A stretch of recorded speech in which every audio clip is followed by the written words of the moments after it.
मोहिनी एकादशी का व्रत वैशाख शुक्ल पक्ष की एकादशी तिथि के दिन रखा जाता है। यह एकादशी भगवान विष्णु के मोहिनी अवतार से जुड़ी है।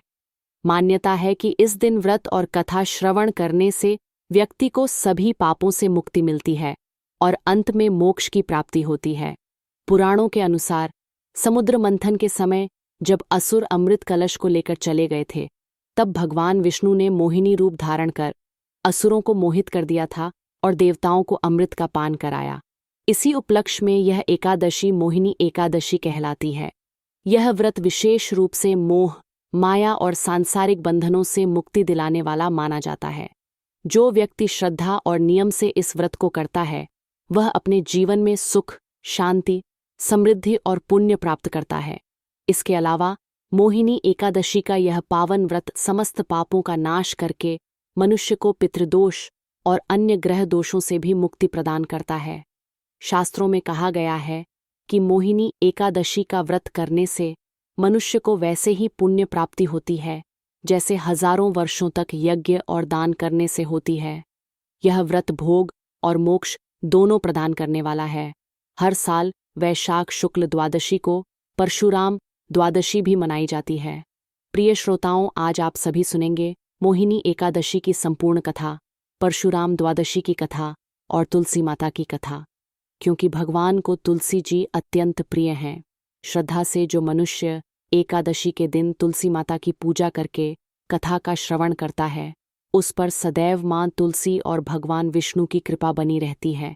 इससे पहले कि हम कथा का श्रवण करें, सभी श्रोताग मिलकर प्रभु श्री विष्णु से प्रार्थना करें, हे नारायण, हमारे दोष क्षमा करें, हमारी पूजा स्वीकार करें और हमें पवित्र जीवन प्रदान करें। हम सभी की मनोकामनाएं पूर्ण करें और हमें सच्ची भक्ति का वरदान दें। सभी प्रेम से बोलिए, श्री लक्ष्मी नारायण भगवान की जय।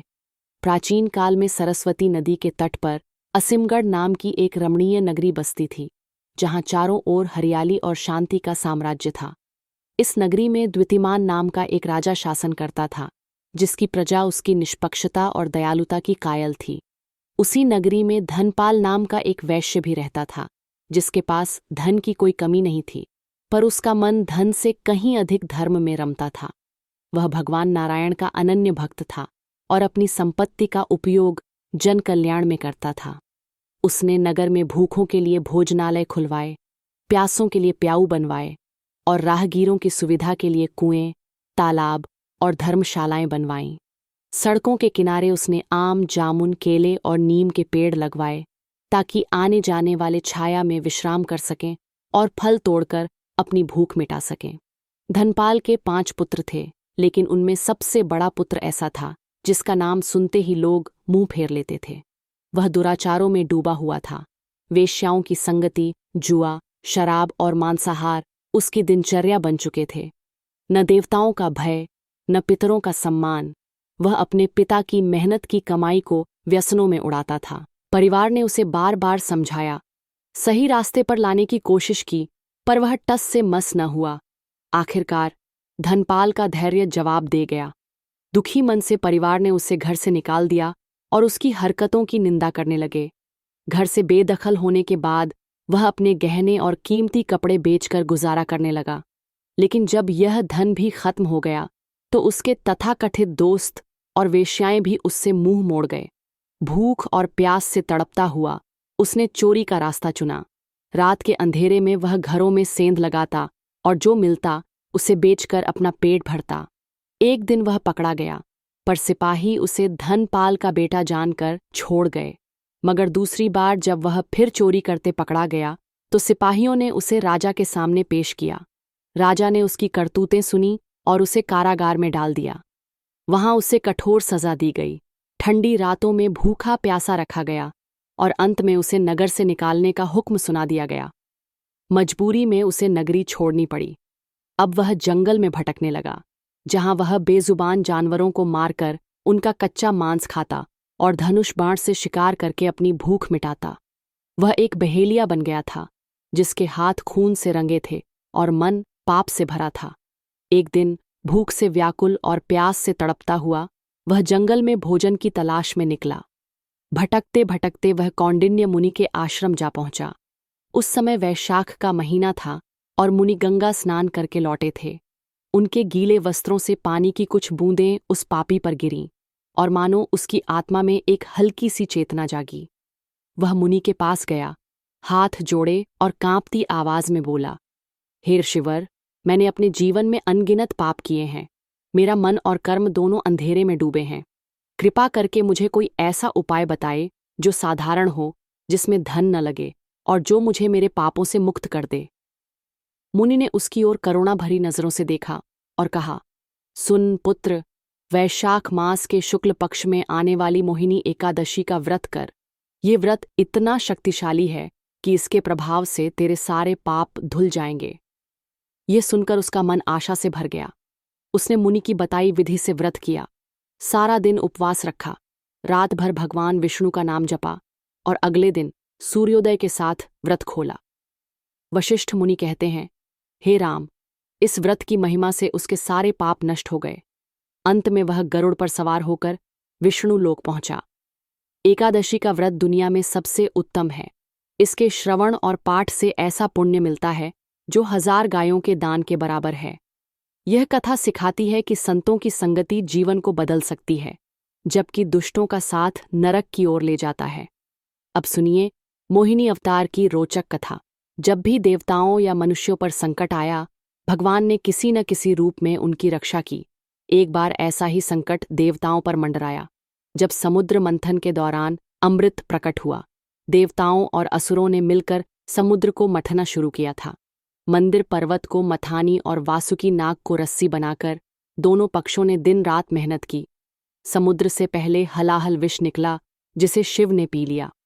फिर कौस्तुभ मणि, कामधेनु गाय और न जाने कितने रत्न बाहर आए। आखिर में भगवान धन्वंतरी के हाथों में अमृत का कलश प्रकट हुआ। उसे देखते ही असुरों की आंखों में लालच चमक उठा। वे चिल्लाए, यह हमारा है, और देवताओं से कलश छीन लिया। देवता घबरा गए, क्योंकि अगर असुर अमृत पी लेते तो वे अमर हो जाते और सृष्टि पर अंधेरा छा जाता। तभी भगवान विष्णु ने मोहिनी रूप धारण किया। मोहिनी ऐसी सुंदर स्त्री थी कि उसकी एक मुस्कान से पहाड़ पिघल जाए और उसकी आंखों का जादू सूरज को भी मात दे दे। वह असुरों के पास गई, अपनी मधुर आवाज में बोली, अरे वीरों, यह अमृत इतना कीमती है कि इसे बांटने का काम मुझे सौंप दो। मैं सबको न्याय देगी। असुर उसके रूप और बातों में खो गए और कलश उसे थमा दिया। मोहिनी ने देवताओं और असुरों को 2 पंक्तियों में बिठाया।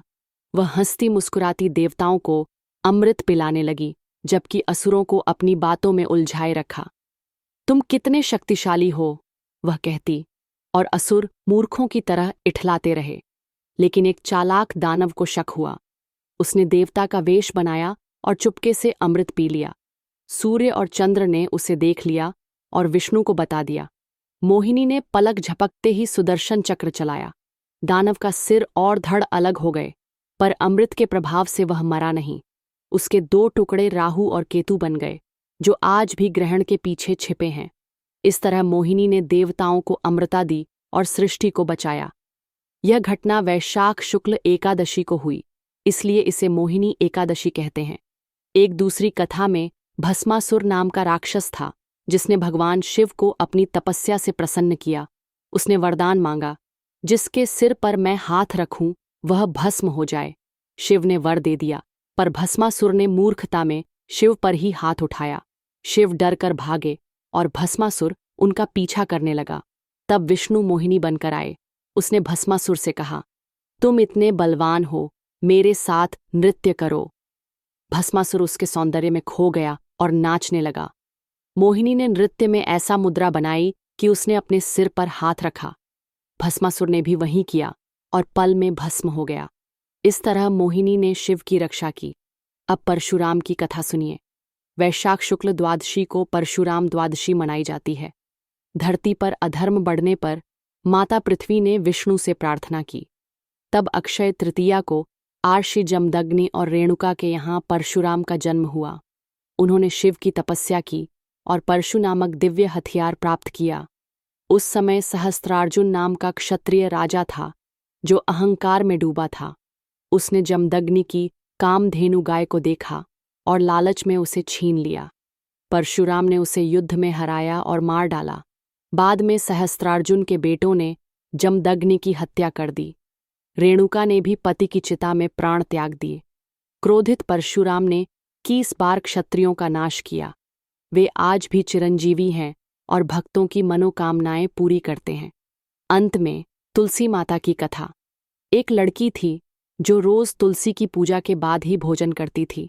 शादी के बाद ससुराल में उसकी जेठानियां उसका मजाक उड़ाती और तुलसी का गमला छुपा देती। वह हर बार उसे ढूंढ लेती। एक दिन जेठानियों ने गमला फेंक दिया।